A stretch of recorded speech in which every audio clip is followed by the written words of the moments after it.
Hello, I'm Wes Turnbull, and welcome to Freemasons The Inside Story. In this episode, Justin White visits the Creswick Masonic Centre, where he introduces us to past Deputy Grand Master Bob Orr. And we visit the Ballarat Masonic Centre for the book launch of Freemasons on the Goldfields. All that and more on Freemasons The Inside Story.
I'm here with Bob Orr, past Deputy Grand Master of Freemasons Victoria and past Master of Havilah Lodge. Bob, thanks for joining us. Thank you, Justin. So we're here today in the beautiful township of Creswick, and we want to learn a little bit about the history of the township and Freemasonry and what it's meant to Creswick. Can you give us a little bit of a history of the township? Yes, well, Creswick started off as an agricultural settlement. The Creswick brothers settled on Creswick Creek around about 1838, and it was a pastoral area from that time until the discovery of gold in the area in the early 1850s. In those early 1850s, the population of the area surged. In 1855, it was up to 20,000 in January of that year, but by March of that year, it had halved to about 10,000. So the town itself really grew out of the gold mining era rather than from the early settlers, the pastoralists that came into the area. And gold mining really was the foundation of the town. It made it one of the richest towns in Victoria for quite a while. But there were actually two phases into the gold mining era. In the early phase, it was alluvial mining off the creeks in the area and adjoining lands. And in a later period, from about 1870, or the middle 1870s, that was deep lead mining. And the deep lead mines in this area were the richest deep lead mines in the world. Nothing has done better than the deep lead mines in this area before or since. And can you tell us a bit about how Freemasonry found its way into Creswick, when it started and what it's meant to the township of Creswick? Right. Well, amongst those early miners, there were men who had been Freemasons, and in 1855-56, some of them wanted to start a lodge, but that attempt failed. Again, in 1859, a number of men joined together and decided that they would start a lodge, and they found a man who had the necessary qualifications to be master of the lodge, and on the 16th of May 1859, the lodge was formed for the first time. So it really came out of gold miners, and of course that's where the name of the lodge came from. It's called Creswick Havilah Lodge, Havilah being the land mentioned in the book of Genesis, where the river that flowed through the Garden of Eden divided into two streams. One stream went into the land of Havilah, where there is gold, and the gold of that land is good, and the gold of the Creswick area was always regarded as very pure gold, so it's quite an appropriate name for the lodge. And Freemasonry has obviously been quite entrenched in the town over the years. I believe that there's quite a few famous Freemasons and politicians that have been part of the lodge. Can you tell us a little bit about that person and what Freemasonry has meant to the community? Well, probably our most notable Freemason in the lodge's history, this lodge's history, was Sir Alexander Peacock. Alexander Peacock became a member of the lodge, joined Freemasonry in 1882, and in 1890 he was joined into the grand team, having been Master of the Lodge by that time, and again in the late 1800s he was Pro-Grand Master, and in the early 1900s he was Grand Master of Freemasons for a number of years. Sir Alexander Peacock was a politician, a parliamentarian for many years, several times Premier of Victoria and Minister for quite a number of ministries.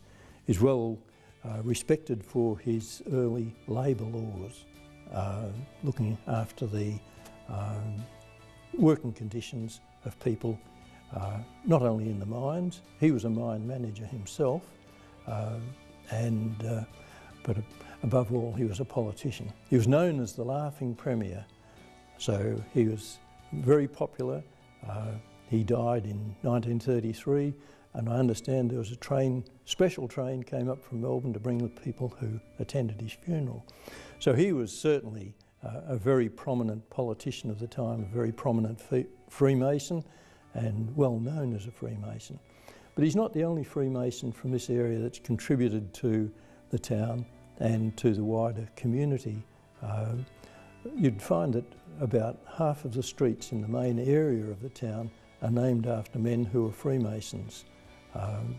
They've served on council, they've served in other bodies, they've been important in the establishment of local organisations and in the conduct of local organisations for many, many years. Can you tell us a little bit about your experience personally with Freemasonry and your path, and what would you say to a young man who was thinking about Freemasonry today? Well, I was a young man myself when I joined Freemasonry. My father was a Freemason before me, and I was 19. I joined the craft in 1953 and have been a member continuously since then. Not always a good member, because there were a few years when I was wandering Victoria in my career and I never attended my own mother lodge, which was in Melbourne. But when I came to Creswick in 1969, I made friends with a number of men who were members of this lodge. I joined Creswick Havilah Lodge in 1972, and I've been a member here continuously since then. And it's been a great organisation as far as I'm concerned, for the friendships I've made, the people I've met and enjoyed working with and sharing my time with. And what benefit do you think Freemasonry has for the younger man? It can help build confidence. Participation in Masonic ceremonies does require a bit of personal development, and I think I've seen men in this lodge who were almost tongue-tied when they started, but you couldn't stop them by the time they'd finished their path through the various chairs of a Freemasons lodge. And I think it's been very worthwhile for many of those people. Bob, thank you very much for your time. Thank you.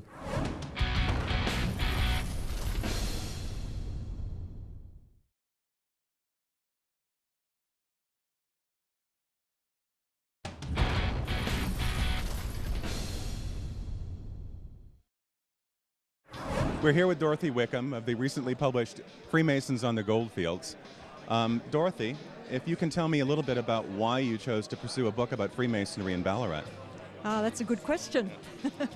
It actually came about because I was researching for a Master of Philosophy degree, and I was looking at the committee of the Ballarat Orphanage, and there was this group of publicans, and I was amazed that a group of publicans would start up an orphanage. So looking at them, I thought, oh, maybe they were the same religion, maybe they were the same, I don't know what. And I looked at them and they were Catholics and Protestants and Jewish men. And for about 3 months, I could not work out why on earth these publicans would start up an orphanage. And then it suddenly occurred to me, maybe they were in a fraternity and maybe they were Freemasons. And when I looked at it, most of them were. There were some I couldn't find out whether they were or they weren't. But the majority of these men were definitely Freemasons. What were some of the highlights of your research for the book? Some of the highlights were actually going into the lodges and looking at the beautiful symbolism and the absolutely ornate carvings on chairs, some of the beautiful looking things in, say, Creswick. The Lindsay people lived in Creswick, and we looked and looked at some of the friezes and some of the drawings around that lodge, and we thought maybe some of the Lindsay painters could have painted those things. And another highlight was finding a little tiny button. It was white with a little tiny blue thing around it, and it actually had my dad's name on it, Dave Canane. So that was really special for me. What would you say would be what you hope to be the legacy that this book provides for people who have an interest in Freemasonry in this region? I think the legacy of it, and I'm hopeful that this is the beginning of people actually researching and looking at these sort of histories. What I have done in the past is researched more or less hidden type of histories. Women on the Goldfields, for example, in 1854, before registrations, when I was researching that, there were, say, only 2 names of women that I knew.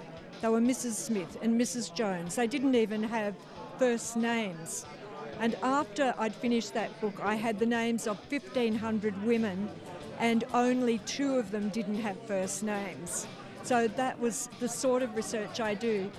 With the Freemasons, I don't think people understood the quality and the amount of information and the amount of input they had in actually setting up the urban centre, setting up the buildings, and looking at the foresight and the insight to set up welfare institutions. People in Australia and in Victoria in particular, they didn't want to be put into the workhouses like they were in England. They didn't want families to be separated. They didn't want men and women to have to undergo really hardships and poverty. So it was, I sort of think it might have been really the place where mateship and friendship and fraternity evolved. And there's a lot of feeling of that in Australia.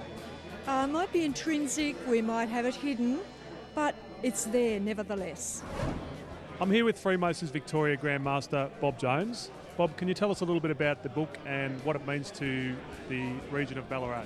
Well, look, having had a look at the book, it documents 160 years of history of Freemasonry in the district. Given that we're as a combined Grand Lodge, we're only celebrating 125 years next year, which is a great milestone. But Freemasonry has existed in the area and the district for 160 years. And this book shows that rich history, the tapestry, and the community involvement of Freemasons from the very, very beginning from Eureka all the way on. It's a marvellous involvement. It's a fantastic book. I've actually had a bit of a read myself, and there's some amazing things that have come out in it, including the early constitutions with the French and the way that it evolved. And is there anything that sticks out from the book with yourself? Well, the French connection was quite intriguing. When the early settlers came out here, they bought the English, Irish, Scottish constitutions, and all of a sudden up bobbed a French constitution, as I see. But most of those brethren then turned into the Ballarat Lodge, I believe, and then amalgamated into the United Grand Lodge of Victoria in 1889. So that sort of sticks out a bit. There were so many diverse groups working under different Grand Lodges in different jurisdictions that could come together in 1889 to form the United Grand Lodge. And here we are 125 years later still celebrating that, and or about to celebrate that. And it's just marvellous that Freemasonry has been such a big part of the Ballarat district and its development since those early 1800s. Yeah, it's quite remarkable. Well, thank you very much for your time today, and we'll see you soon. It's been my pleasure to be up here and launch the book, and I wish Dr. Dorothy all the very best. She's done a hell of a lot of research and probably knows more about Freemasonry than most of us do. So I congratulate her on the launch of the book, and I hope it's a great success for her and the Ballarat district.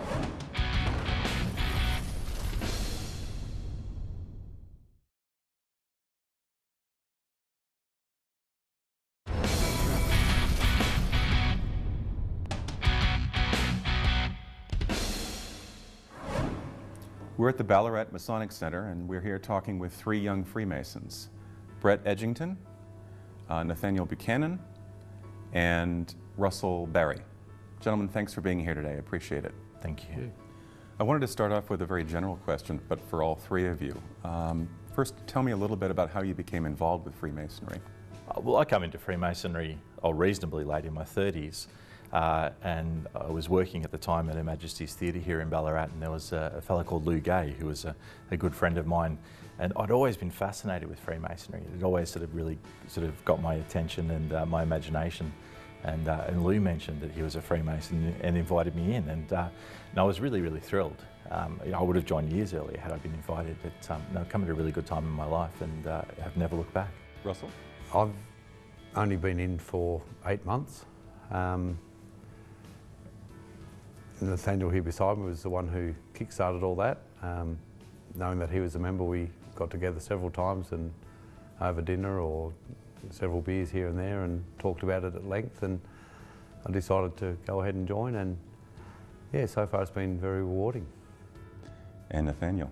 I'm a historian, and Freemasonry's popped up in studies many times. So I've always had a curiosity about it, and when I moved to Ballarat here, I started doing our own tours here and started to look at the town and started to learn about it and see the architecture, and going through the cemetery and seeing the symbols there and the names. I started to sort of put things together and saw there was a massive influence here, and became curious, had some friends here in town that I knew were Freemasons, and I started to ask them various questions, and they said, well, if you're that curious, just join. And so I thought, well, let's give it a go. And yeah, it's been great.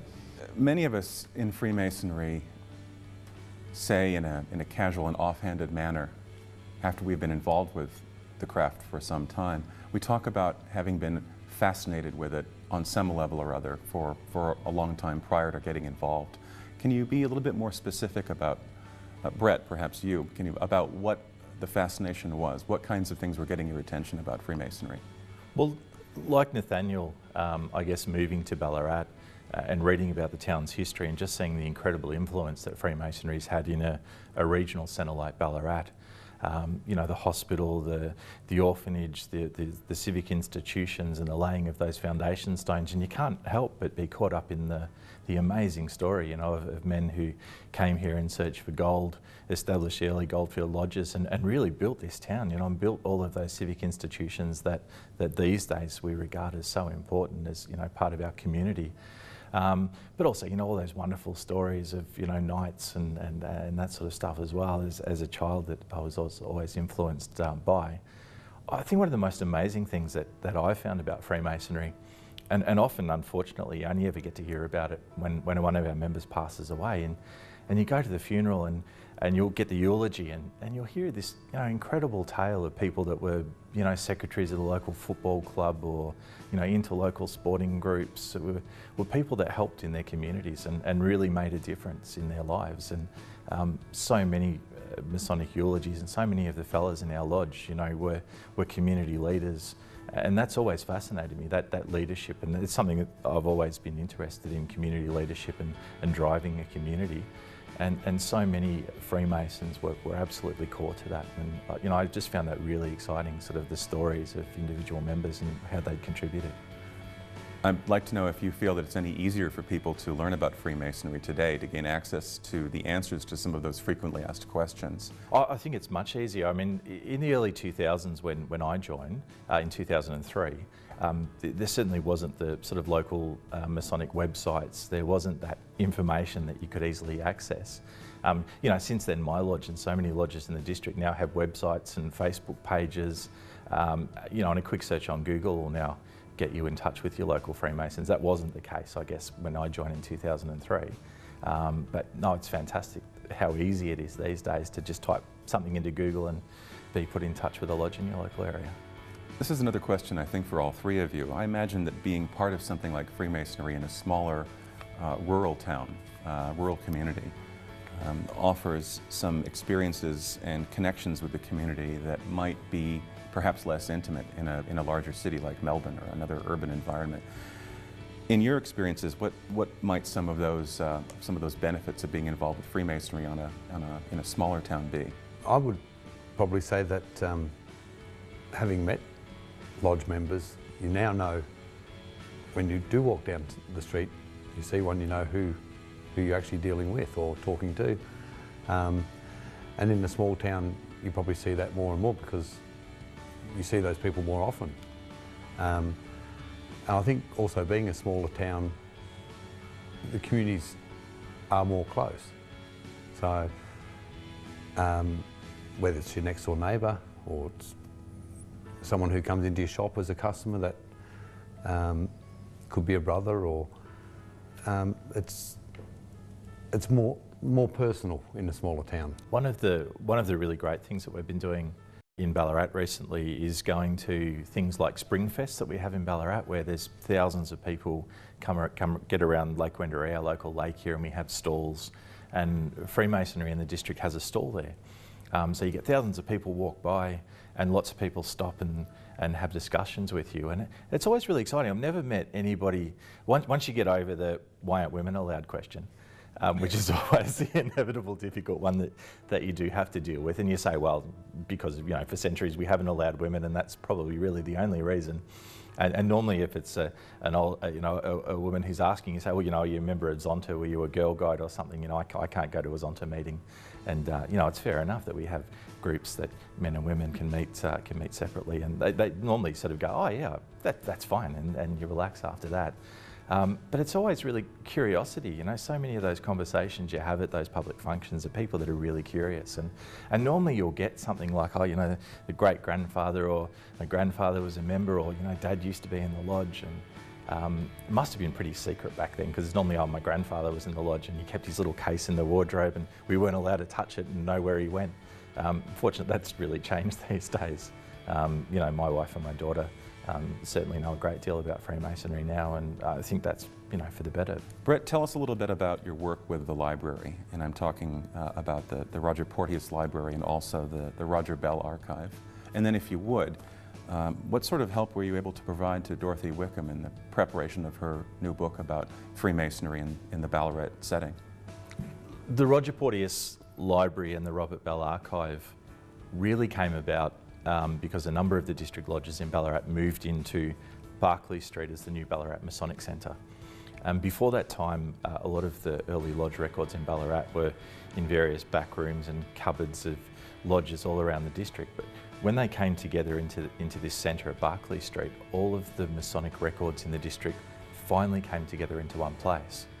And it's remarkably exciting. We've got, there's a minute book in there from the Victoria Lodge of Instruction, which met in June 1854. So, you open up very gently this very old minute book and you see, June 1854, and you think, well, this is months before the events at Eureka. You read through the list of people that attended that meeting, and they're early mayors and early members of the Victorian Parliament and some of the very prominent people who founded the community in Ballarat. And so we've got these records, from June 1854 all the way up to the present day for all of the Goldfield lodges in the district that have moved into this centre, finally in one place.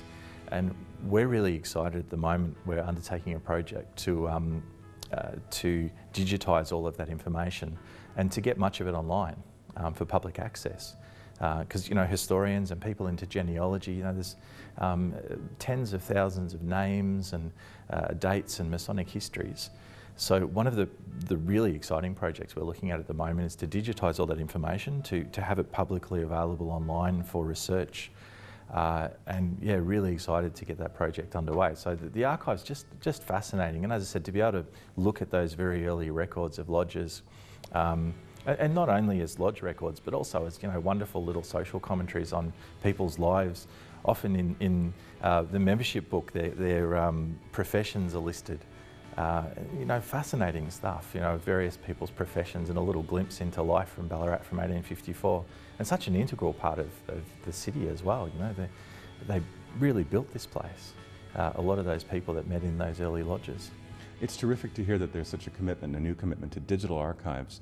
I'm hopeful, though, that there's also an equal commitment to the preservation of the hard copy documents that exist. Well, exactly the reason that we're digitising it as well is so that historians and genealogists can study the material without doing any further damage to the books that we have, because you're right, they're precious and they're valuable and they're very fragile. So as we very carefully digitise the collection, the other part of that is properly archivally storing it so that we can save it, you know, for another 100, 150 years. Gentlemen, I'd like to thank you for joining us this afternoon and sharing a little bit about how Freemasonry has influenced your lives. Thanks very much for being here. Yeah. Thank you. Thanks for joining us. To find out more about Freemasonry, visit the Freemasons Victoria website at www.freemasonsvic.net.au or phone us on 1800 Freemason. You can also find us on Facebook, Twitter, Flickr, LinkedIn and Google+. Next week on Freemasons The Inside Story, we take a look at how Freemasons Victoria assists in the community, supporting a number of charities. See you then.